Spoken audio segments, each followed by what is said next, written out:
The most attractive masculine thing that I've ever seen is someone showing their strength through tears, through vulnerability, for sharing something hard. And I actually have goosebumps when I talk about it because truly I really believe that. It's not what's wrong with you, it's what happened to you. Because what it really means is, tell me your story. And at the end of the day, we need our stories to be witnessed, the positive and negative parts of our stories. Talking with people can be very therapeutic. So having outlets, having people that you can talk through issues with, problems, that is extremely important in life. But if you're going to actually go into therapy, you need to do it with a trained clinician. I love me some Oprah, but I will tell you the one piece that bugs the out of me. And she says, I've never gone to therapy. I've never needed a therapist. Gail is my therapist. And I just don't buy it. That's a wonderful friendship. It's amazing. I am sure I have some of the best friends in the universe that I could not survive without. They're not my therapist. And so I actually think Oprah does a real disservice to the mental health community by basically saying, my best friend's good enough. But I think at the end of the day, we all want connection. I really believe that every single human being wants to be seen, understood, and loved for exactly who they are. And that is not how many cars you own or how much money. It's who you are on the inside and what has happened to you in your life that has made you that way. Welcome to Curaholic, the show where we learn from history's lessons, from personal experiences, and through expert advice. Our goal is to make the future a better place. So today we have a guest coming from Maryland, USA. Her name is Brooke Bralove. She is a psychotherapist with more than 20 years of clinical experience. Her main primary approach involves using a technique called psychodynamic psychotherapy, which focuses on the roots of our emotional suffering that stems from our childhood, and it tries to uncover some of the unconscious patterns that we might have in our adulthood. She is also a certified sex therapist, which focuses on women's health, and also a certified ART therapist, which stands for Accelerated Resolution Therapy. And that is going to be the topic of today that we want to delve into more because that does fascinate us. So Brooke, thank you very much for coming on our show. We really appreciate it. Thank you for having me. Thank you, Brooke. Thank you. So before we get into the details of ART and what it is, wanted to ask you about your background and also when you were younger. When you were a kid, did you always have that feeling of, trying to help people and trying to understand some of their psychological problems? Did you have a talent for that naturally? Yeah, so it's a good question. And, I think a lot of people who are therapists say, well, I was, being a therapist in my family from, the moment I was born. And that's not exactly how it happened for me. I do love people, and I asked a lot of questions growing up. So I do think I was always curious about people, but I think in my younger years, I may have been the one who was going to friends for advice and help quite a bit. I began to really care about, again, why people acted the way they did. The other piece that I do think was really significant in my becoming a therapist is that I went to a therapist a couple different points in my childhood. I think I went around age 9 and again in, I think, 6th grade. 6th grade was not a great year for me. Just navigating the world, right? And I'm so grateful that I had parents who suggested it. So, it still had some stigma. I mean, it still has stigma now, but it really is, we're trending in the right direction in terms of, people going to therapy, admitting they go to therapy. But I truly feel blessed. I really think that's why I'm a therapist, is that I was exposed to it young enough where I truly believed that talking about things makes them better. And what's interesting is what we're going to talk about today is around how talking about things can also have limitations. Being seen, being heard was really important to me growing up. And I did have parents who made me feel seen and heard, but specifically they also said, well, some other stuff's going on, and why don't you go talk to someone about it? And I'm eternally grateful for that. So did you also have some sort of traumatic event in your childhood that might have also pushed you towards that direction? Or was your childhood, nurturing? I mean, sometimes it doesn't necessarily, we don't necessarily need to have an event in our life to pursue this field, but sometimes it can be a motivator. So I wanted to ask that. Yeah, I think my parents got divorced when I was 6, so I think that was a big thing in my life. I wouldn't actually call it a big T trauma, but I certainly think it was something that impacted me greatly, and I had a lot of feelings about, as all kids do.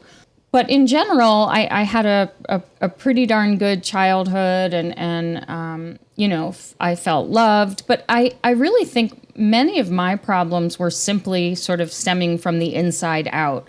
I was a very anxious kid, but we didn't call it anxiety back then. We called it worried. So every report card I had from pre-kindergarten to practically 12th grade would say the exact same thing. Brooke worries too much. Which really put the onus on me, right? Something's wrong with me. Like, I worry too much. So if I could just stop worrying, everything would be fine. And so anxiety was not ever really spoken about as kind of a label. And it was a lot of just, you worry too much, don't be so hard on yourself. And so, again, I think, I had mental health struggles that weren't necessarily diagnosed, but certainly I needed to talk about them and about my worries. And, I was a nail biter for a very long time. And I got stomach aches a lot. I would get stomach aches before soccer games every week and before tests. And that's just how I rolled. And I really do think, some of us just come by this anxiety thing very honestly, sort of from the inside out. So I didn't have a ton of academic pressure put on me by my parents. They really just said, do your best and whatever happens, happens. But the environment in which I grew up, the school I went to, there was a lot of academic pressure, and the people around me were just super high achieving. So even if it wasn't directly pressure from my parents, I think it was like the soup that I was in or the water I swam in. And I do think that impacts you quite a bit. But I was a worrier. It's how I came out. And I have one kid who I have 2 daughters, and one, came out that way and one sort of didn't. So I recognize it also in my children and the differences in terms of how they're wired. Yeah, I think you bring a good point that, trauma has different levels, I would say, right? Can you define, in your opinion, what is trauma? How does it differentiate from person to person? So I really think about trauma in a pretty basic way, which is that trauma is usually something very negative that happens to a person or that a person goes through or witnesses. And that individual finds it overwhelming to their, senses, basically. So I think it's important that we look at, yes, there are levels of trauma, but what I might find traumatic is maybe something that you would not find traumatic. And so I often think it's very important to ask each person how they felt about it.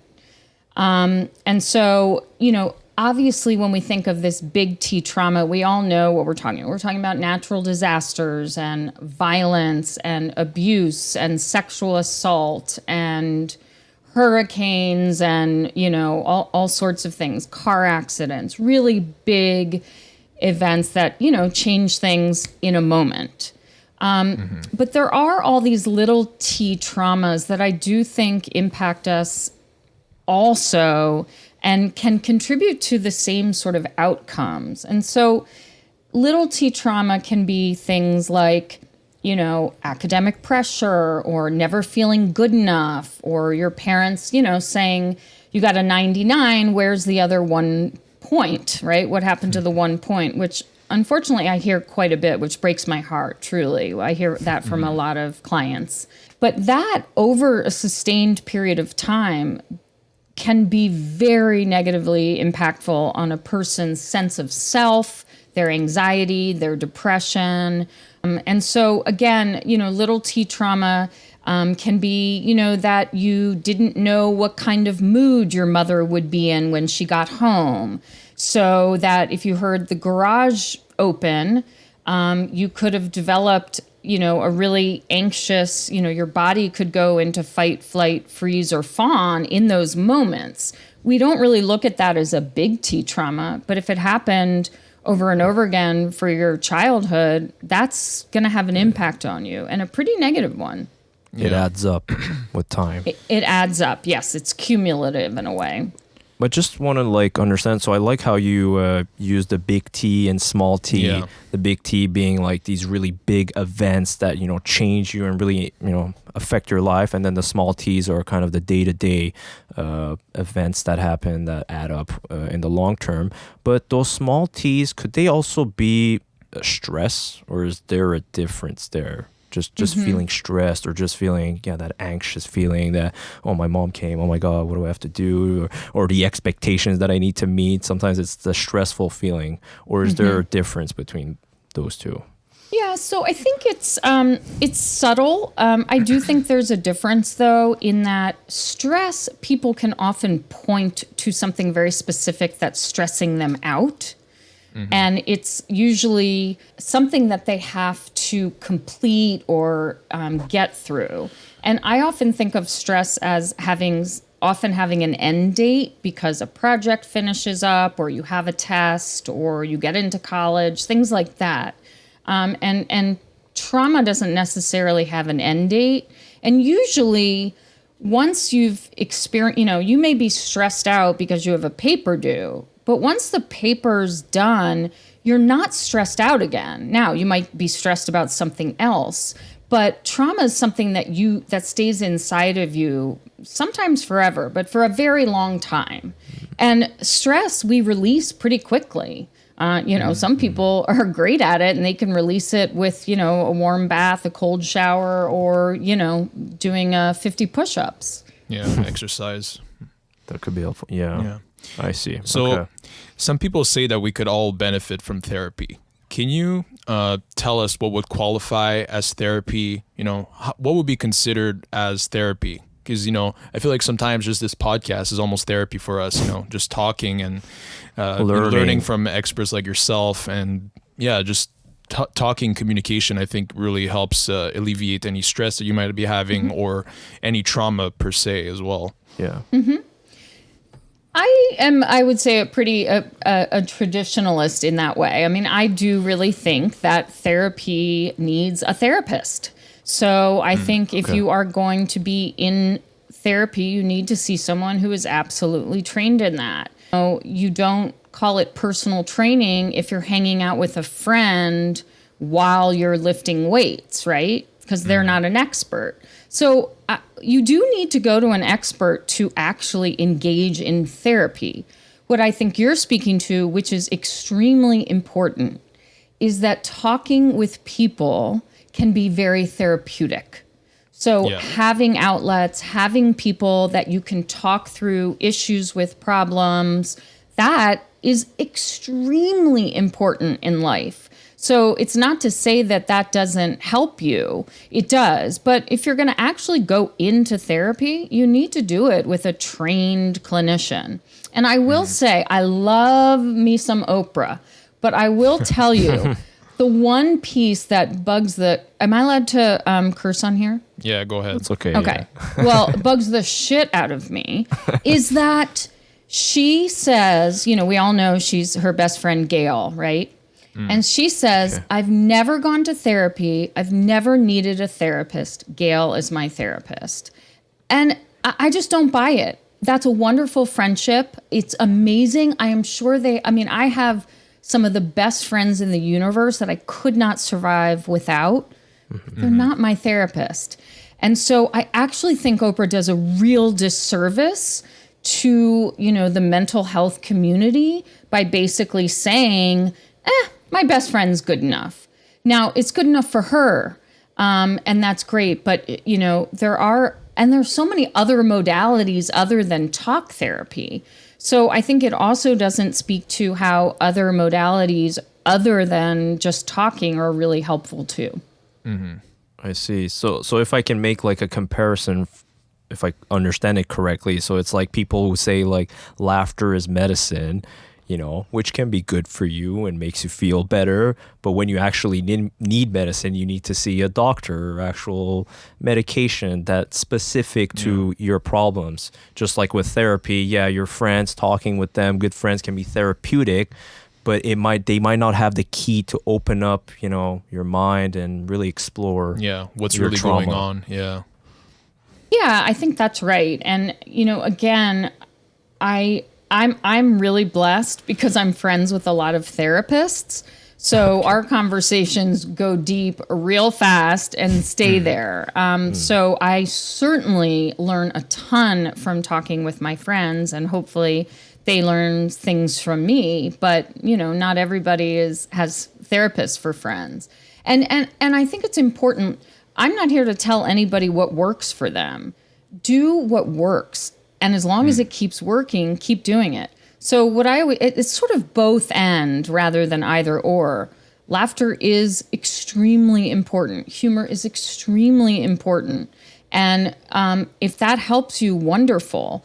But I do think at times that will not necessarily cure your cancer. Maybe it does for some people. But I'm sure there are times where you do need medicine. And so I just don't think it's an either or. I think it's both and. And I think we need community. I mean, again, the Surgeon General, along with everybody else, is talking about loneliness as an epidemic.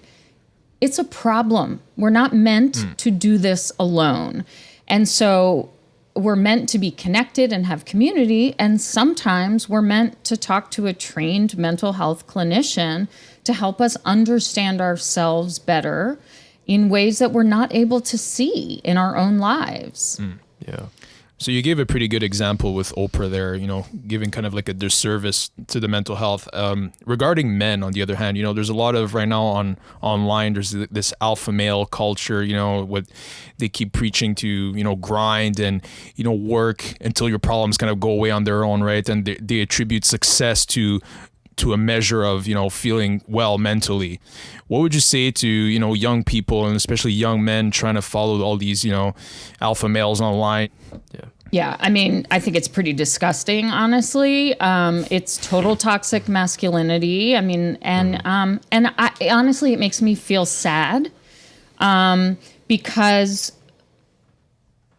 you know, first of all, I think it's what do you want in life? If you want to if you want to make a bunch of money, sleep with a bunch of people, conquer a bunch of things, go for it. Then I think you can follow that. And if that's your goal, great. But I think at the end of the day, we all want connection. I really believe that every single human being at their center and their core wants to be seen, understood, and loved for exactly who they are. Exactly. And that is not how many cars you own or how much money.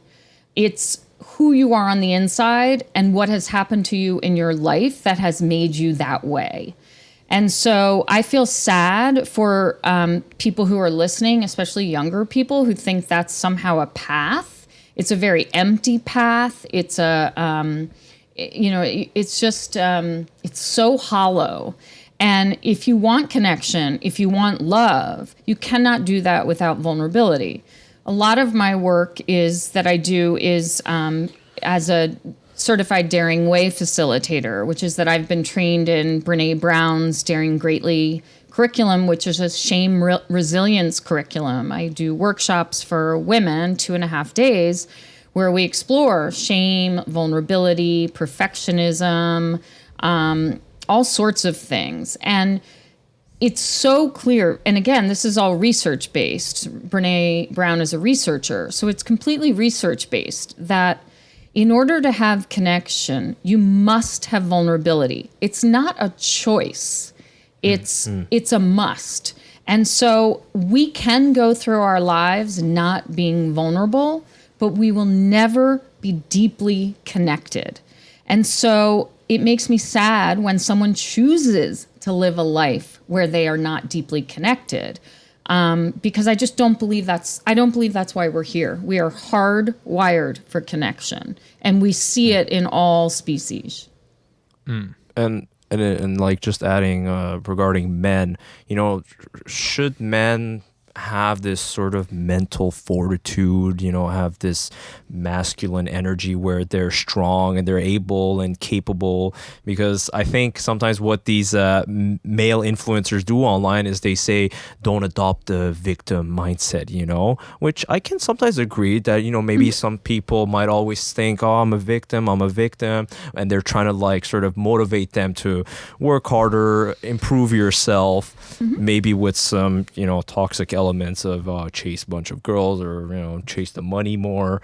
But do you think there is a bit of a difference between men and women, where men need to have kind of more of that edge, or just be strong in times that are difficult and seek vulnerability and open up, but maybe also have that Well, I like to think about it as all of us. I mean, I certainly understand your question, and I think I think we all have masculine and feminine energy, and I certainly believe that society asks men to be very masculine, and that again, the boys don't cry, right? I mean, very few boys grow up anywhere in this world where it's okay to cry, and I just think that means that they basically shove it all down, and then they're very angry or irritable, right? Yeah. Because male depression mostly shows up as irritability and anger.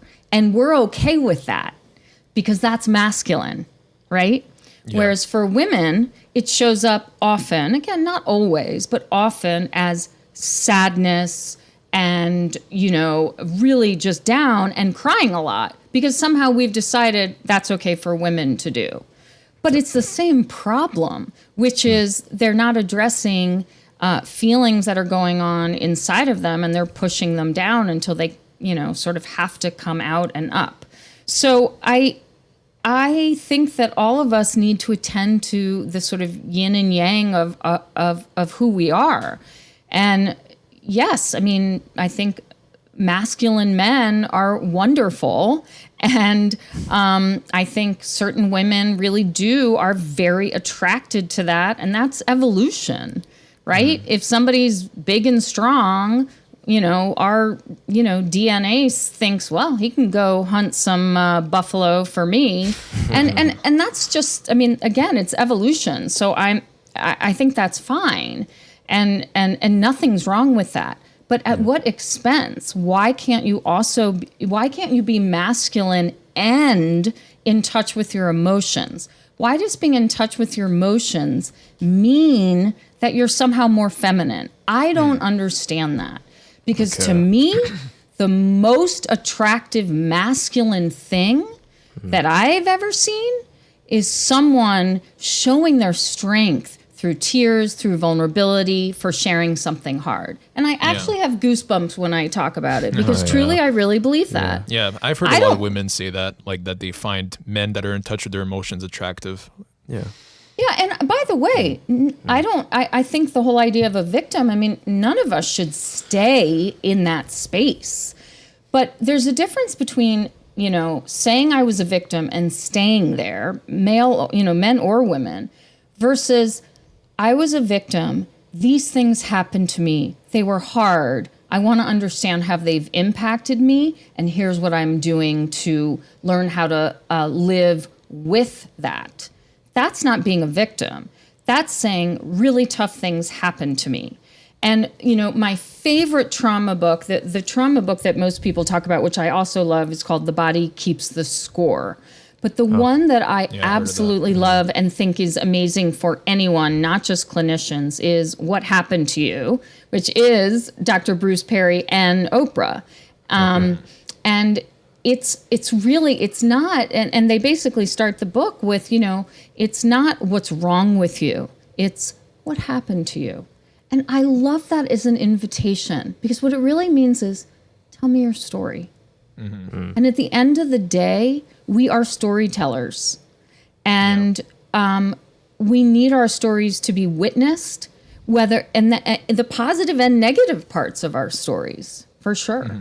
Figuring out where's the trauma, right? You know, there has to be sadness and pain and depression that comes from some trauma. You know, something down the line had to happen for that person to feel that pain. Yeah, and again, here's one thing I also want to say is a lot of people that I see say, well, I wasn't physically abused, I wasn't sexually abused, I had a home, we had, enough money.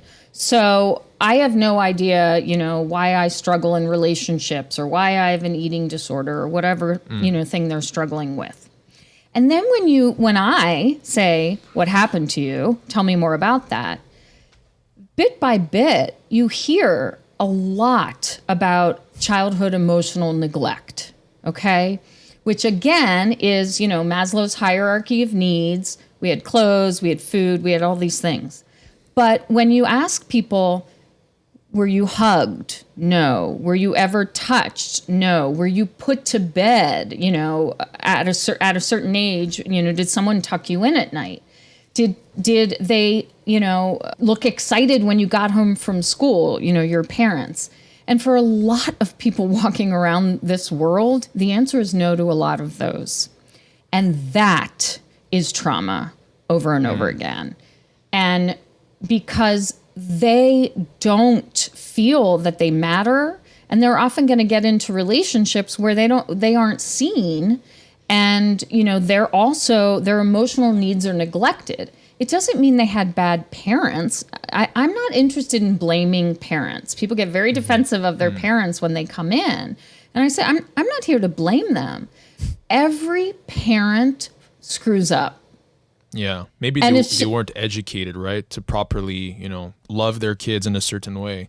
Even if they are educated and take parenting classes, they still screw up. We're human beings, right? And so my point is, I believe that most parents do the best they can. I also believe that most parents cannot meet all the needs of their children. It's not possible. And that's okay. But are you repairing, the ways in which you didn't meet their needs? Are you listening to your kids if they want to talk about things that were hard for them growing up? Or do you get immediately defensive and say, well, I was doing the best I can, and I had to work 2 jobs, and, your father didn't do X. I invite parents to simply say, and it's very difficult, thank you for sharing this with me. I'm going to be thoughtful, and I'm going to take some time to think about it. And by the way, maybe then you go and cry to your friend or your therapist, because I'm sure it's extremely painful to receive that. But if your kid is telling you that means they want to stay connected, and that this is what's in the way of that. And so I really encourage parents to try to listen without getting defensive and just say, I'm so glad you're telling me this, and I need to take a few days and digest this. Yeah. I guess that's a way for the parents to improve as well, right? It's not only the kids that need to improve. The parents also have a part in the family and growing up the kid, right? Yeah. Absolutely. Yeah, that's interesting. So what would you say to people that are maybe hesitant to get, help and therapy because it might be too expensive? Do you think, the benefits outweigh the costs? Unfortunately, our mental health system, our healthcare system, right, is, it's really difficult to get help, good help, that is affordable. And I don't have a lot of easy answers for that at all. I don't know that I'd say, I think every person has to decide what it's worth to them, and so I'm always amazed when someone, maybe I'll start seeing someone in therapy and, maybe they're doing okay, but they clearly still need to be there. And 3 months in, they say, I just can't afford this anymore. And then, you try to work something out with them, or you say, well, would you like to come less frequently or whatever? And then, the next week they've got a $3,000 handbag. So I think it's really about what you value and what's a priority for you. I think there are times that money really needs to be is the least important part. And of course, that's when people are in crisis, right? If you are, suicidal, having suicidal thoughts, if you cannot keep yourself safe, if, you are self-destructing, then of course, I think at all costs, you should get help immediately. But I think it's up to every person to decide what matters to them. And obviously it matters to me, and I hope it matters to the people I work with every day. But it's a problem. A lot of really good therapists do not accept insurance because first of all, it's very intrusive on the work you do. The confidentiality, you have to sort of, insurance companies tell you how many sessions you can have with people. Well, I don't want to work that way. I don't want to be told by a health insurance company that I have to solve this person's eating disorder in 6 sessions. That doesn't make sense, and it doesn't allow the humanity of that person and the relationship. I do believe that the relationship is extremely important in therapy between, therapist and client, and sometimes that takes a lot of time to build. Yeah. I guess every patient progresses at a different rate, right? I mean, one person could get better in a matter of a few months, but other people it could take years, right? Yeah, and not only that, but I think it's important to understand that some people just like therapy, right? And so, I've been working with someone for quite a long time, and I actually asked her recently, I said, is termination even a goal of yours? And she wasn't even sure it was. And because this is something like a personal trainer. By the way, I think therapy is more valuable than personal training, especially with something like the Peloton app, which you can, get anytime you want. But my point is, it's part of her life. It's part of her week. It's like doing, yoga or whatever. It's something that she values. And so, I also think it's important to understand what are people's goals. By the way, that is the exception, for sure. She's the exception. A lot of people say, how quickly can I get out of here? How long is it going to take? And how quickly can I get out of here? And I certainly understand that too. I see.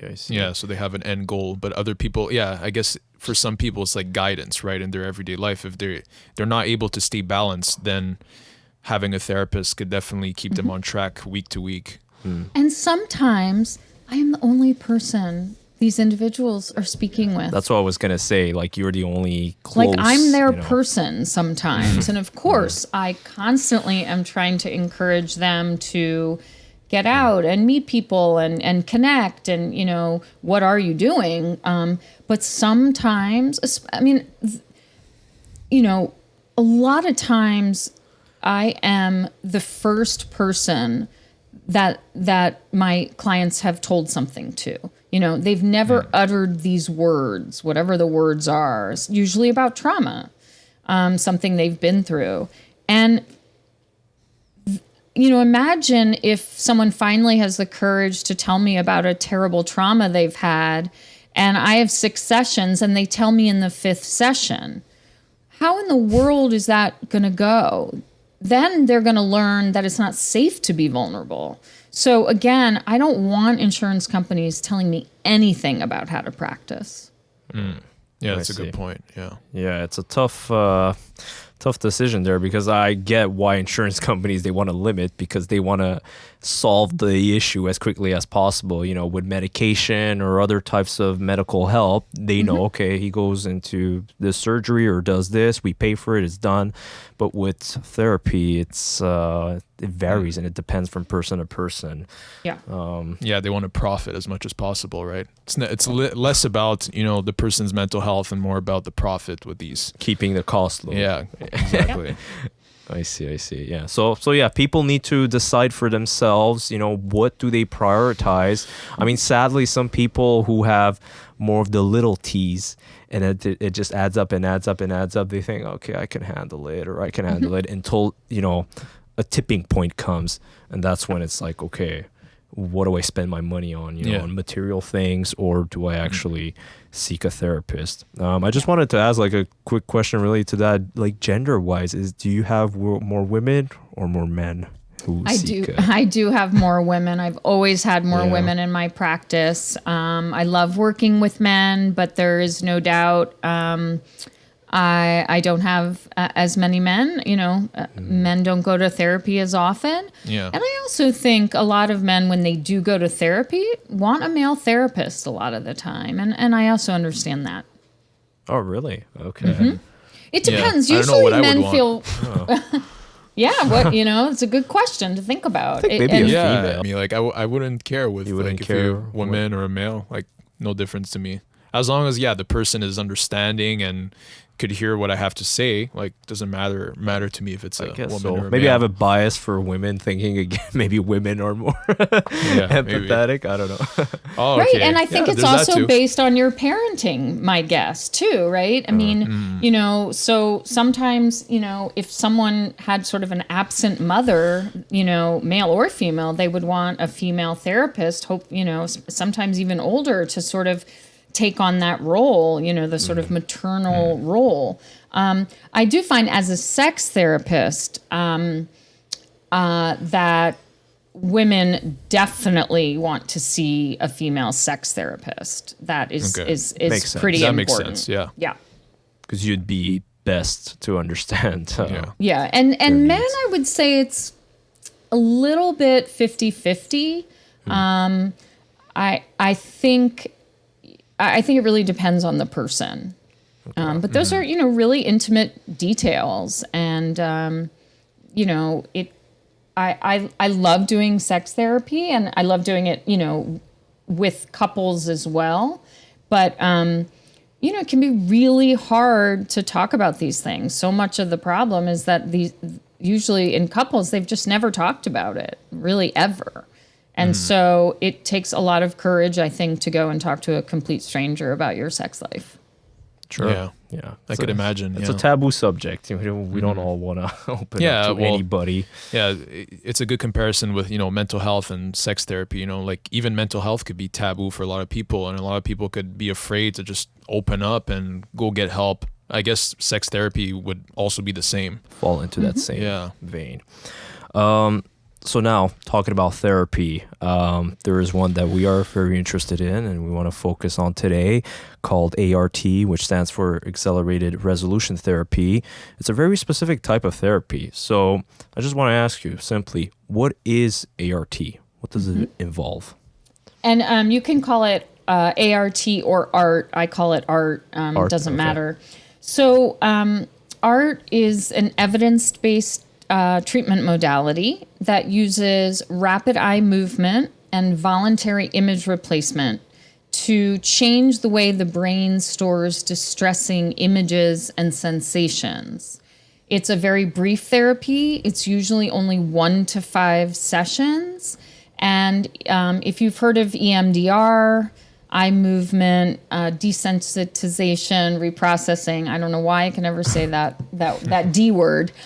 It's similar to EMDR in that it uses eye movements, and it is highly effective, and it really can treat almost any mental health issue or any problem that you would come to therapy for, but it's specifically sort of known for treating trauma, PTSD, depression, anxiety.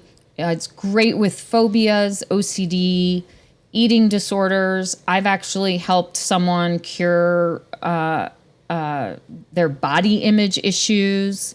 I've helped people manage an ex-husband differently. If they were really triggered, I can work on that.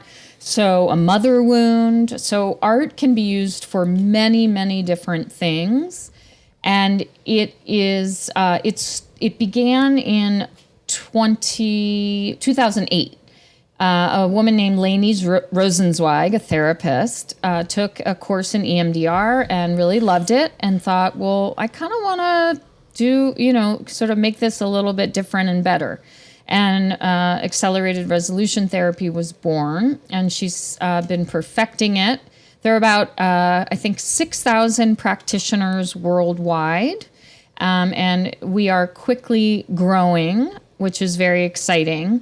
But it has become the modality of choice for me because it is such rapid, permanent change that it's almost impossible to sort of not want to keep doing it because it's so healing and so fast that it's incredibly exciting, and I basically can't stop talking about it.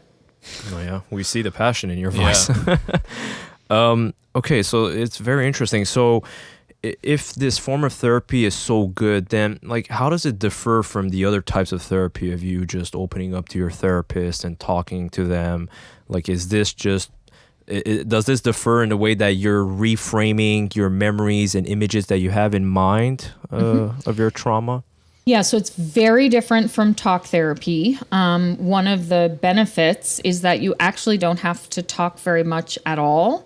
I do an intake session where I do, kind of go through not a whole history, but a history about what it is, why they're coming in, why they want to try art, what they want to work on, what their goals are. And I tell them this is the most that we'll ever talk because with art, there's very little talking. And so because it's so good for trauma and PTSD, imagine if,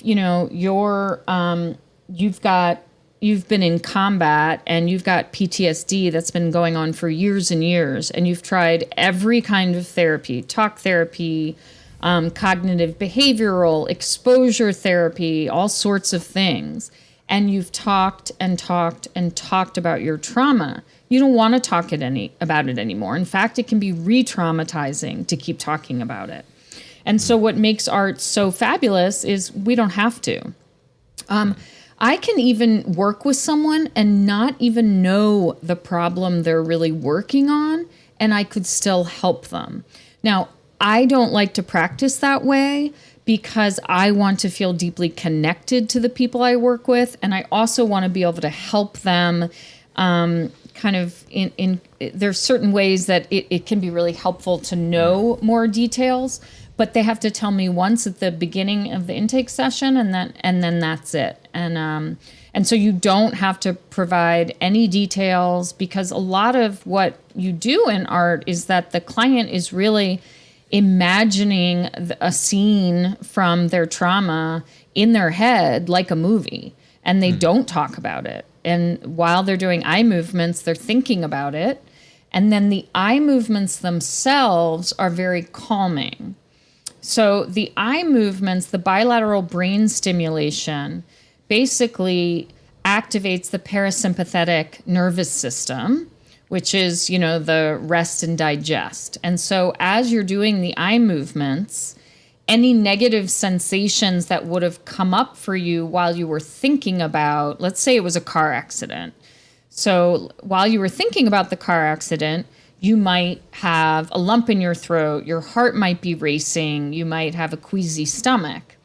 And we basically calm those sensations with the eye movements.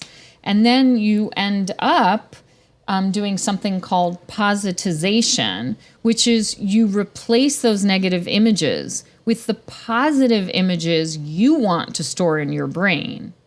And you can let go of those negative images. And in fact, they're often just not there anymore.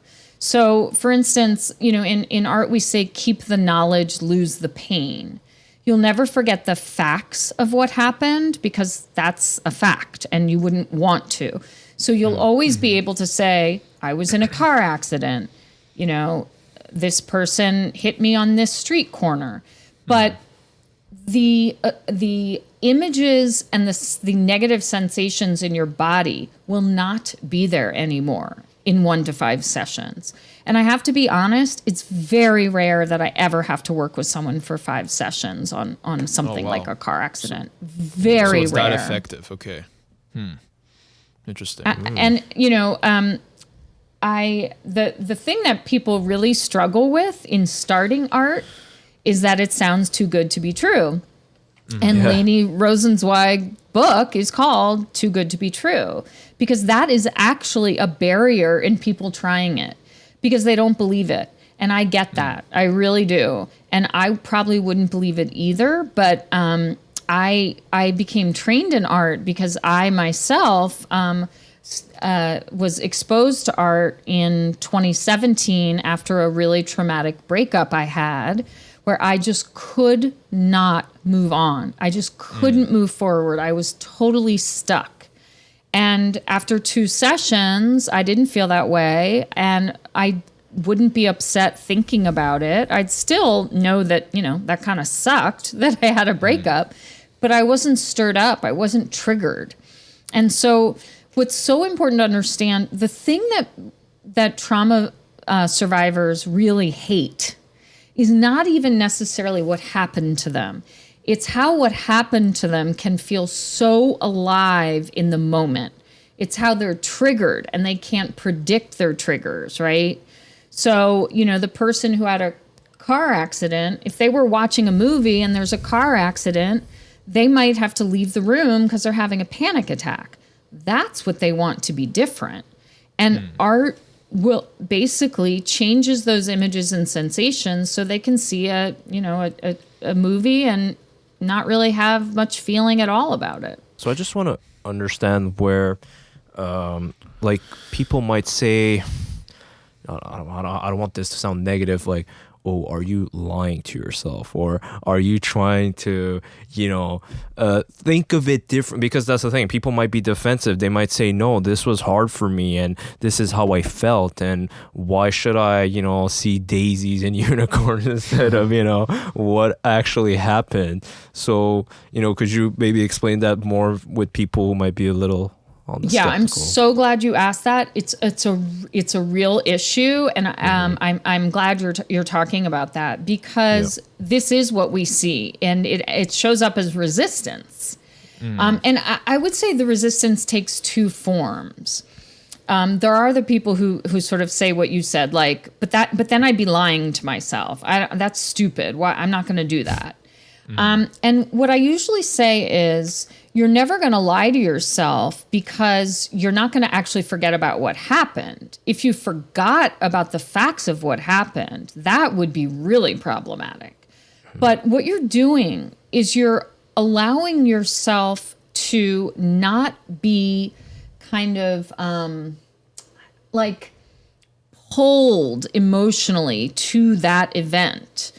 So all you're doing is getting rid of the worst images and sensations associated with that by creating other images.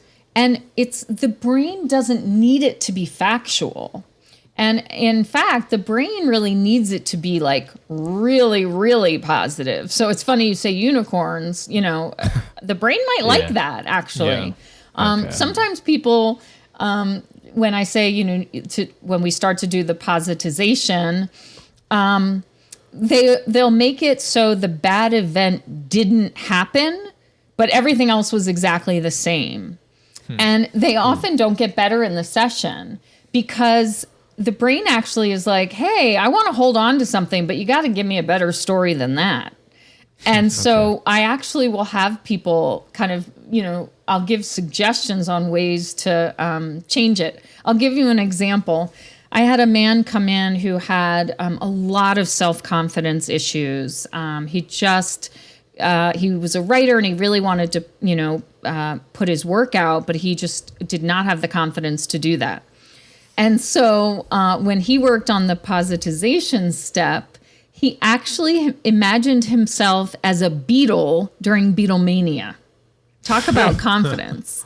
I mean, I have people imagine they're a superhero or a superhero comes and saves them. If there's a traumatic childhood incident, they may imagine, again, Spider-Man coming and saving the day, or the cops coming, or an older version of themselves even, or, an ideal parent might come. It's really endless, the possibilities.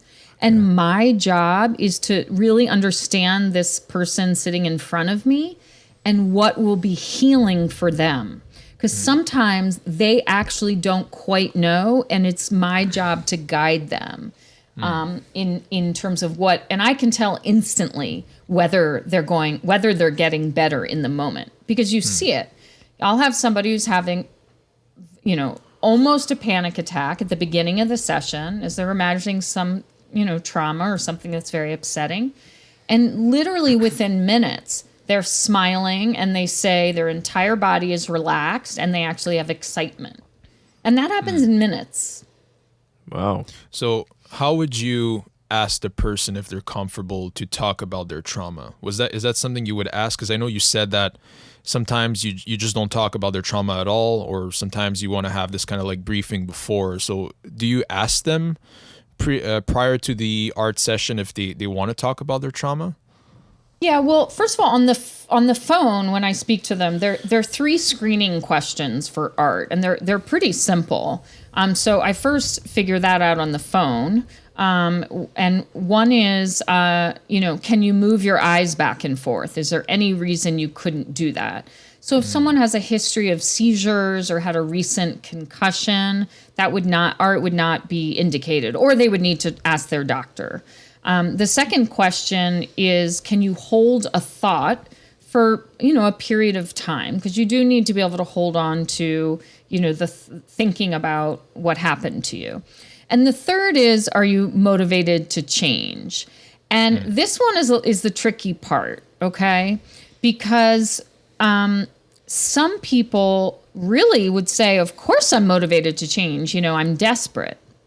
But what you find is that change is really scary for people. And sometimes they are just simply not ready either to have hope or to even believe it's possible for anything to be different. The other piece that we have to, as therapists kind of assess is there a secondary gain for this person staying stuck? So let's say a person is having trouble getting over a divorce and they want to do art.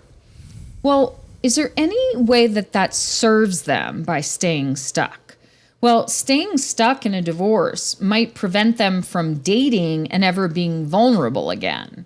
So maybe the issue is they're not ready to be vulnerable, so they're staying stuck. So sometimes you have to work with that a little bit, and that can be a bit challenging, honestly.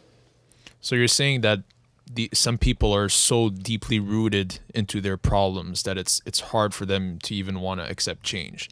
Kind of reminds me, like how some homeless people, obviously they're in a bad situation, but some homeless people I hear actually like being there. Like they don't want to get out because like they have like, they don't want to change, right? Right. And I do want to make a separation between that they like feeling stuck or that they are so used to it, right? So, someone who goes from abusive relationship to abusive relationship would not say they like to be in abusive relationships.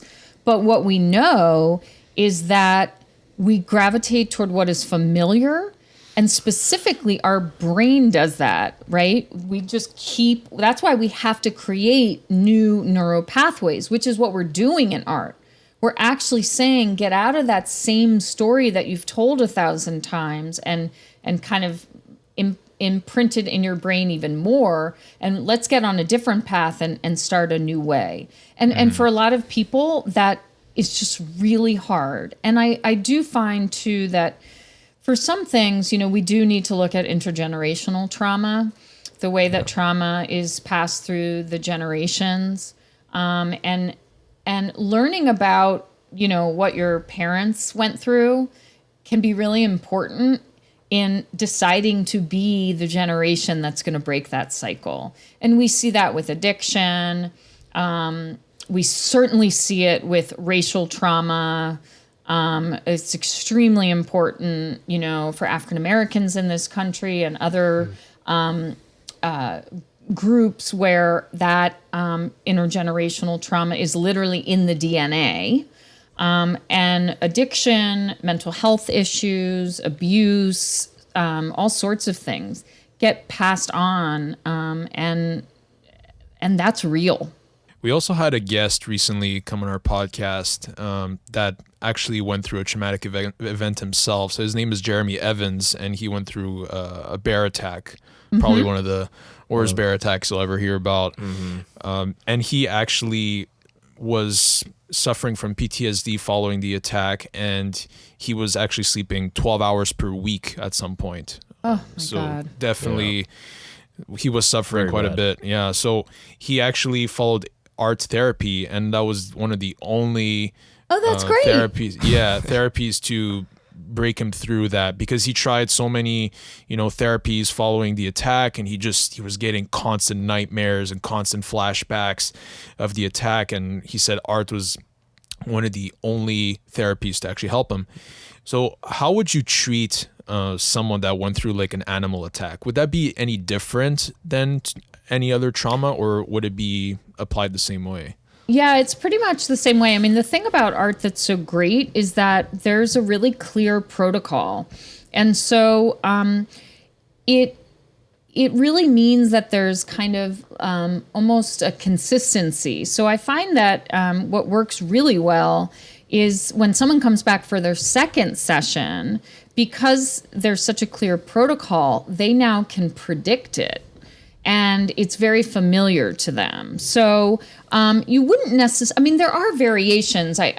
There are different ways of getting at problems, but pretty much you do that exactly the same way. So any sort of single incident trauma is pretty much what I said. You have them imagine the scene, and then you basically end up replacing it with something, more positive.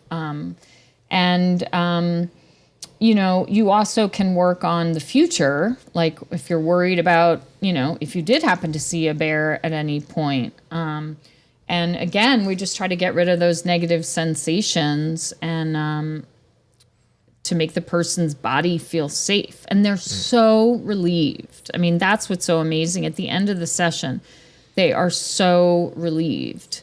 And I also want to say, you asked about sort of how it's different. I do want to explain how it's different from EMDR, because I think that's really a big question people have, because most people have heard much more about EMDR because it's been around longer. And so art really only requires 1 to 5 sessions. EMDR usually requires more than that.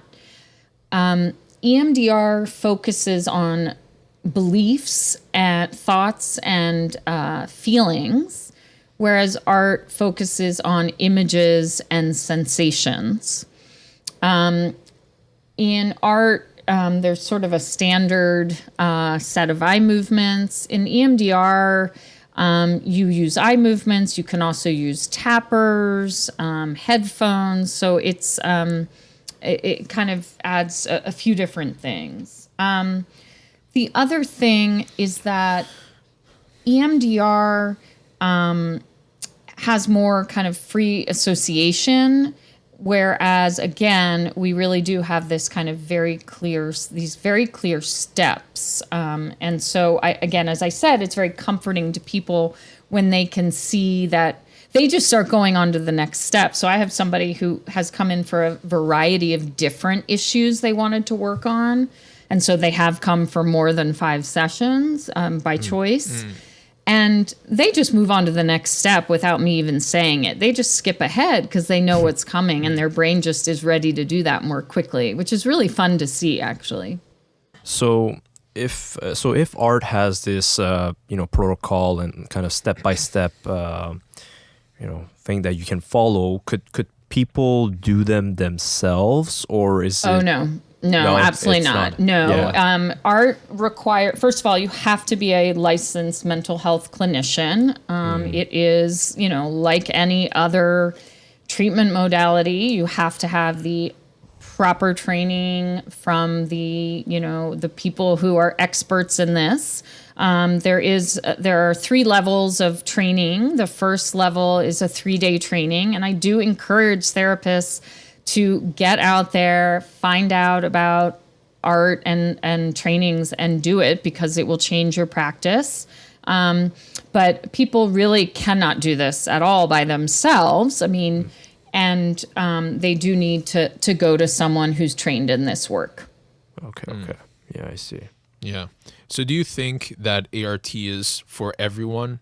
Do you think there are certain patients that might not be good candidates for art, or do you think everyone has kind of potential to follow this? Well, I think everyone has potential for art, but I do think the biggest issue that I see in barrier is simply that the question of, are you actually motivated to change? And so I think people have to really ask themselves if they are. And so what I would say is art will not work if, your mom's telling you have to go and try art. It won't work then, because, you have to want to be there and to try it. And if you're resistant, nothing would work if you were totally resistant to getting help. But honestly, I think the research shows it's over 70% effective. But in my practice, my personal experience, it's way higher than that. And I would put it between 92 and 95% effective. Wow. In my practice, again, I'm just speaking for myself, but it's very rare that it doesn't work. And of course, when it doesn't, I'm, racking my brain and, being hard on myself. But often, I have to be honest, it can be kind of clear to me that this person is just not ready to be in a different place. And I had a guy just a couple days ago, a young man with a terrible chronic illness. And he even said, I just don't know that I can take full advantage of this because I'm afraid to be hopeful. And, he knew that he wasn't going to benefit entirely from the process because he just being hopeful is extremely vulnerable. Mm-hmm. And thinking that something might work is really scary. And I just think there's some people who aren't able to do that yet. Yeah. So if you're going in there with the wrong mindset, right, you're not going to come out on top, for example. Yeah. Now I do want to say something though. You can be a skeptic. You should be a skeptic. Why would you believe necessarily that something like this will work? Because it sounds pretty crazy, although it makes perfect sense when you do the research. But, when I tell you about it, I understand. So I welcome skepticism. And of course you can be skeptical. That does not impact your ability to be successful with art. But if you are kind of determined that nothing works for you, you're hopeless, everything's terrible, it will always stay terrible, it's pretty likely that it's not going to work very well for you. And to be honest, I've started to now be able to almost tell that on a screening call. I can just kind of feel it in the person. And so I do take a little more time to kind of figure that out before I see them because I don't, I want to understand if they're really ready. And what would you say to those, people where you have a call with them and you see, they're not quite ready? Would you forward them to, articles or more education regarding ART so they understand it better? Yeah, I ask everyone to visit the website acceleratedresolutiontherapy.com. I ask really all my because I do think when you're trying something brand new, you do want to read about it. Mm-hmm. And so the website has a wealth of information. Lainey Rosenzweig has a TED Talk. There are videos. There's research. It's really, really helpful. Because I do think, again, it can be a little hard to grasp this initially. And so I ask people to read about it. Sometimes even before, if they email me, I'll say, look at my website. I have a whole section on art. Read that. If you want to go learn more, go to, the other website. And then let's have a call so that you're not necessarily coming in completely blind to what art is. Yeah. Okay. That's good. Yeah. I think being educated helps, to open up your mind more and feel less hopeless too. Would you have any, stories from one of your patients who had a really, really tough traumatic event that happened to them, or, some difficult situation they were in their life and they were able to completely overturn that with ART? Gosh, I have so many. It can honestly be hard to choose. Yeah. But one that maybe impacted you and you were like... Yeah, well, wow. this one impacted me very recently. Yeah. I had a woman in her 50s, and she was coming in because she said, I want to work on my mother wound. And when I digged a little deeper, her mother had exposed her repeatedly during her childhood to men who sexually assaulted her over and over and over again. And when she went to her mother called her a liar. Okay, so we can imagine what the impact this has had on this woman throughout her life. Very sad. I tend to find this one of the most tragic kind of things to listen to when mothers do not believe their daughters. I think because I am a mother and I have 2 daughters, this literally breaks my heart. But she was ready to sort of deal with it. So she basically kind of used that to go on. And we worked that through. She had terrible sensations in the beginning, feeling like she was choking, heart rate, nauseated, neck pain, face flushed, you name it. And throughout the session, she just, got better and better. And by the end of the session, she had no access to those images anymore, and had basically created a scene where she figured out who needed to come and help her and what she needed to do to be safe, and create a different ending to that.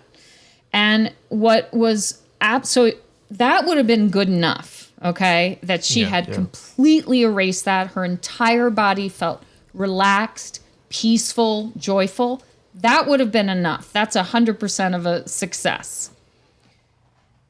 This woman had also had cancer a few years prior, and because of where the cancer was located, she had not been able to open her jaw very much, and she'd actually lost feeling in her face, on one side of her face. While we are healing this mother wound, this terrible history of childhood sexual abuse, she could open her jaw and move it around with ease, and all of the feeling came back in her face. Really interesting. Wow. During this, by the end of the session, and she was, just absolutely floored. She, she was ecstatic.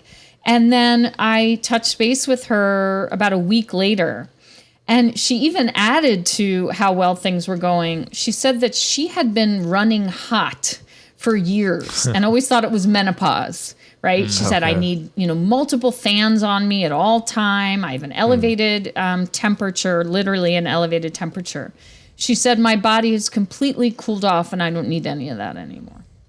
That's amazing. Wow. So like her body was literally inflamed from literally trauma. Inflamed with rage and hurt and cancer. And so I really think that the messaging is just so important, that our bodies do keep the score. They do hold on to trauma. And I'm not suggesting that she should be that, this childhood sexual abuse caused her cancer. I don't know, but there's a relationship between them. Yeah. And I think that is the most exciting thing in the world. And if I can help people with, chronic pain or other things by healing emotional wounds, how amazing is that? Yeah. That is amazing. There is a relationship between stress and, chronic disease, right? I mean, a lot of times stress is disregarded as part of one of the major causes of disease in the world. So I think, if that person was able to find peace by doing art, and it's possible, I think maybe that her cancer was a result from all that trauma, and over time it did accumulate and cause her that physical ailment. Do you think it's possible for art to also address physical issues? I know it's, we're focusing more on the mental health here, but do you think there's an avenue for physical health being improved? Oh, I know. I worked with a woman who had an injury to her toe 2 years prior and had daily pain in her big toe. And she came in, and I was seeing her for a few different things. And we ended up doing actually art on about 5 different, maybe more now, 6 different issues. She's healed from all of them. But this one, we did one 60-minute session on what happened when she hurt her toe, and she never had one moment of pain after that. I mean, leaving the office, not one moment of pain, and that was, I think, 10 months ago now, 9 months ago. Not one moment. Gone. Wow. So is that because you think maybe the brain is not letting go of how the injury happened? Like, why is it that, this rapid eye movement, procedure is helping the toe feel better?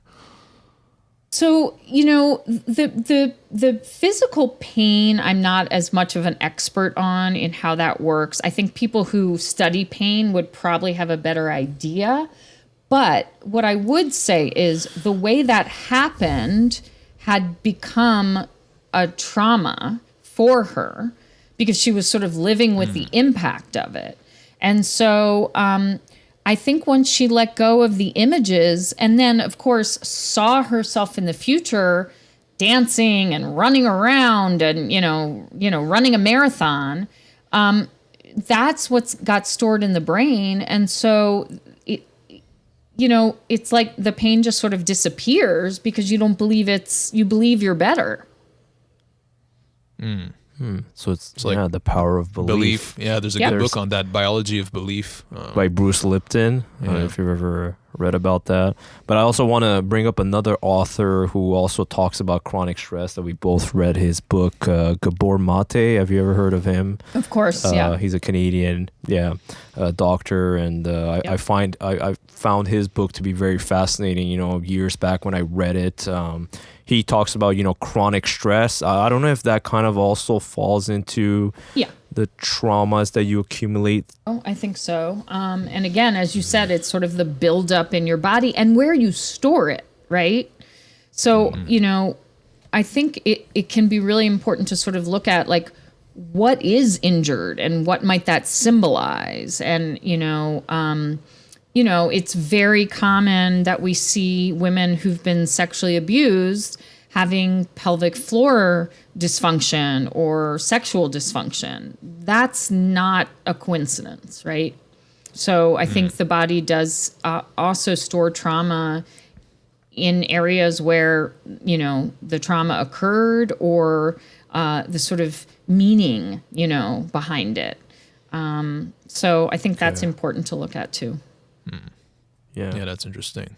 Kind of to relate to, the issue that you have with your Crohn's disease, how maybe... Yeah, I mean, I suffer from Crohn's disease, and, it did really start with the onset of stress. I was in a hard job, and, it was weird because I had never had any Crohn's symptoms before that. But then when I got into a really stressful job and a lot of things happened there, then all of a sudden it started. So I think possibly or most likely stress was probably the trigger there. Yeah, and this is, with chronic illness, a lot of this is, sometimes people just are moving on with their lives perfectly, well, and then something causes that first flare up. And then, the disease sort of, it is sort of then just a part of you. But usually the timing is related to something, on some level. Yeah. So maybe I should give it a try, art therapy for my Crohn's. Absolutely. Who knows? Well, I mean, now that Absolutely. you're not in that specific job anymore, you've seen how your health has Exactly. Yeah. because So it has as improved. soon as I left the job, my symptoms already started improving. So that's Wow. already a telltale sign. That Yeah. something was Well, not. this idea of like a toxic job or toxic people, that's a great indication of that, right? That job was putting toxins in your body. And when you left the job, the toxins started, moving out. So I think Exactly. that term actually is real. Yeah, Yeah, I could agree. definitely see how that would apply in my case. I think a lot of people just accept whatever their life is, whatever job they have or people they're surrounded with. But I know a lot of people feel this kind of like just energy in their body that's just like something is just off. Yeah. But they don't want to give a conscious thought to it. And then when something bad happens, a disease manifests itself. Then they're like, how did this come about? I didn't, Yeah, like for me, I just had a feeling. I said, I'm sure it's this job. Once I leave this job, I have a feeling things are going to get better. And that's exactly it what did. happened. Right. So- Well, you knew yourself, Yeah. you Yeah, knew that you hadn't felt. been functioning at that level. Your body had been okay. And then, Yeah, right. I mean, again, I think what's also really exciting about art is that I think truly this is the way we're headed. I think that whether it's with psychedelics or art therapy, somatic experiencing, ketamine-assisted psychotherapy, I truly think we are headed toward doing a lot more, that mental health will be, I don't want to say mostly, but maybe mostly about the brain-body connection and the way feelings show up, and how we, change those neural pathways to so that we don't just keep doing the same thing over and over again. And I think that's really exciting, and I'm just so happy to be doing this work. And it is the most rewarding thing I've ever done in my entire career.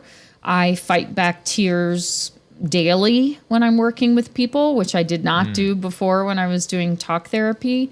Yeah. Because when you're seeing somebody change something so massive, it's just sacred. I mean, it really is like a gift to be with them and to be, helping in some way. They're doing the work, but you are there to obviously guide them and help them.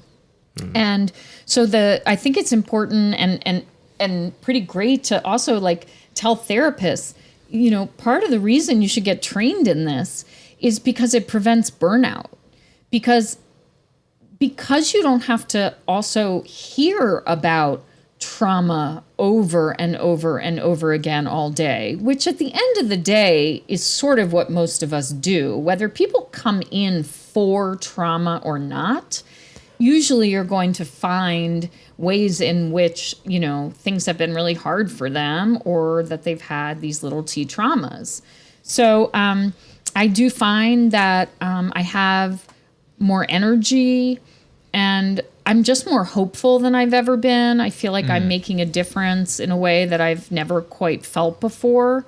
And, my clients are thriving. And it's interesting, too, because some people now are coming to me specifically for art, but I'm also doing it with longer-term clients and saying, hey, this whole depression thing, we've tried this, we've tried that, you've tried medication, and, you're doing the meditation, you're doing the exercise. Why don't we try art?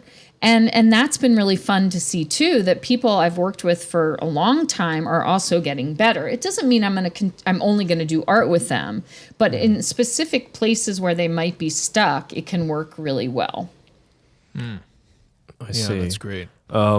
So we definitely see the benefits of art here, and seems like this is kind of the future of therapy. It seems to have a lot of benefit, and maybe people might go for this more than the traditional way.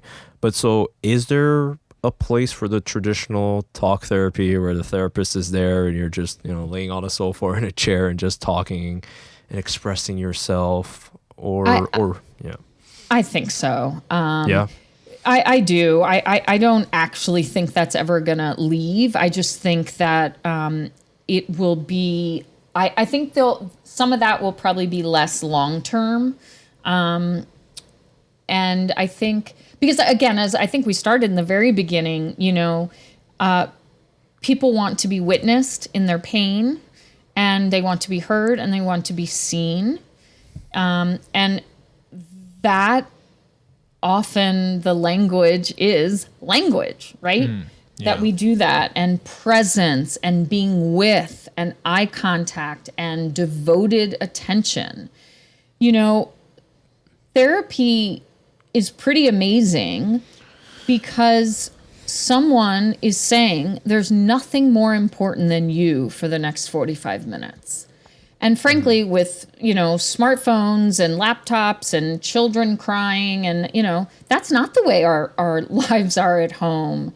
We are, cooking dinner and multitasking and doing all these things, right? So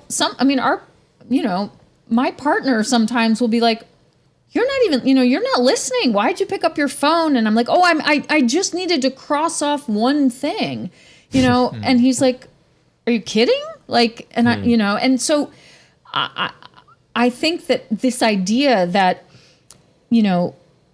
someone is there and is saying, I am so interested in learning more about you, and I'm going to help you learn about you. I don't think that need will go away. Yeah. So sometimes that can be enough for some people. Oh yeah, I definitely do not think all people like will everyone need needs art. No. Okay. I definitely, because also I don't believe in one size fits all with any kind of modality. I just think we're too different. It just doesn't make sense, right? That's like saying we all have one learning style. We've clearly realized that's not the way it goes, and that we learn really differently. Well, the same thing in therapy. And sometimes you're going to need to access things through the body, sometimes through the brain, sometimes through story, sometimes through actual art, sometimes through drama, improv. There's, equine therapy. There's so many different ways. Group therapy. I'm a big fan of group therapy, especially during this epidemic of loneliness. Group therapy is very healing, very important. And I don't think people are actually pursuing that enough. Okay. Yeah, because you could find people that are like you, right? That are, experiencing something similar, and you could talk and see how, you're not that weird, that everyone has trauma, and you're not alone in this. Yeah, exactly. Right. That is important. Like being seen, we also want to know we are normal and we are not alone. Exactly. And that's why my Brene Brown Daring Greatly weekends are so impactful, because we're talking about shame, and we think we're the only people who have shame. We think we're the only people who've done things we're not proud of. And when you put, 8 women in a room for a weekend and you ask them to talk about their shame, you can see them again relax and exhale when they realize that even though the person who walked in, who I think looks totally different from me and has it all together, and I wish I were her, she also struggles in the same way I do, then I'm less critical of myself, because I certainly think she's awesome. And if she's going through it, then it's okay that I'm going through it too.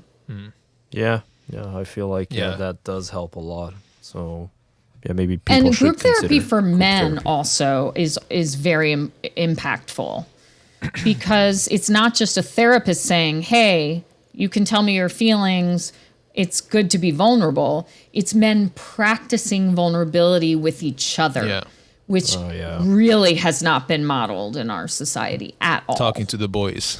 Yeah. Boys can cry in this room.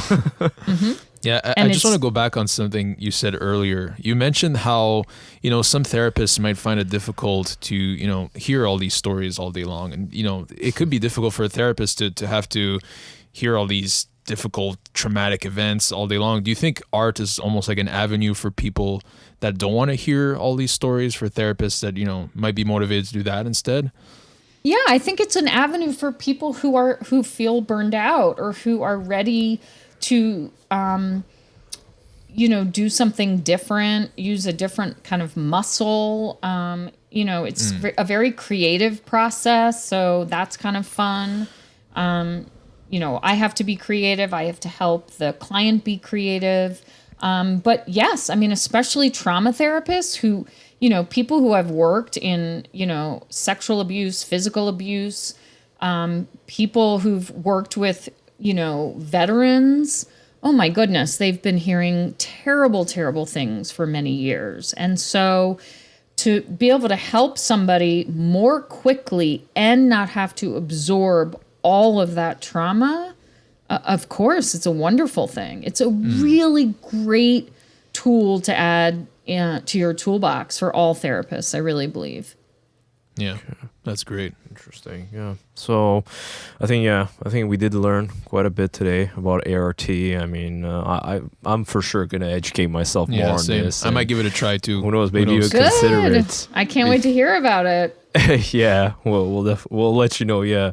So I think we can come to a close now. We want to thank you for coming on and sharing all of this regarding art and your background. If you can let people know, like, where can they get in contact with you, and what are some of the services exactly that you offer for people? Mm-hmm. Yeah, so you can find me at my website, which is brookebralove.com. And Instagram is Brooke Bralove Psychotherapy, and Facebook is also Brooke Bralove Psychotherapy.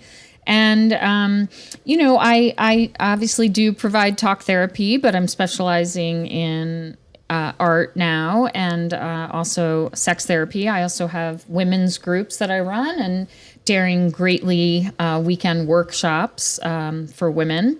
And I, encourage people to look into art. You can read about it on my website, or you can go to acceleratedresolutiontherapy.com. And there's a wonderful, place that you can just go look by state, a directory. That was the word I was looking for.